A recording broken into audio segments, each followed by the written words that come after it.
அண்மை செய்தியை பார்த்து வருகிறோம். விழுப்புரம் விக்கிரவாண்டி அருகே நெடுஞ்சாலையில் சாலை மையத்தடுப்பில் மோதி கார் தீப்பிடித்த விபத்தில் 3 பேர் உயிரிழந்ததாக அண்மை தகவல் கிடைக்கப்பட்டிருக்கிறது. இது குறித்த விவரங்களோடு இணைகிறார் நம்முடைய செய்தியாளர் கலிப்துல்லா. என்ன நடந்தது? அந்த 3 பேர் யார்? 2 பேரின் நிலைமை எவ்வாறு இருக்கிறது? முழு விவரம். வணக்கம். விழுப்புரம் மாவட்டம் விக்கிரவாண்டி அருகே உள்ள ரைஸ் மில் சென்னை திருச்சி தேசிய நெடுஞ்சாலையில் சென்னையிலிருந்து 5 பேர் கேரளா மாநிலம் மூணார் சென்றுள்ளனர்.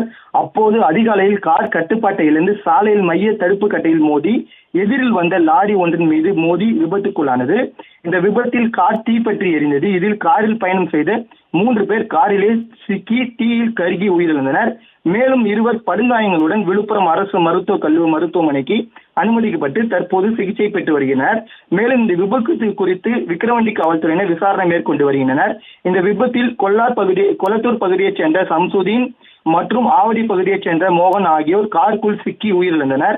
மேலும் அப்துல் அஜீஸ், தீபக் இருவரும் காயங்களுடன் தற்போது விழுப்புரம் மாவட்டம் முண்டியம்பாக்கம் அரசு பொது மருத்துவமனையில் தீவிர சிகிச்சை பிரிவில் அனுமதிக்கப்பட்டுள்ளனர். இந்த விபத்தால் சென்னை திருச்சி தேசிய நெடுஞ்சாலை சுமார் 1 மணி நேரத்திற்கும் மேலாக போக்குவரத்து பாதிப்பு ஏற்பட்டது.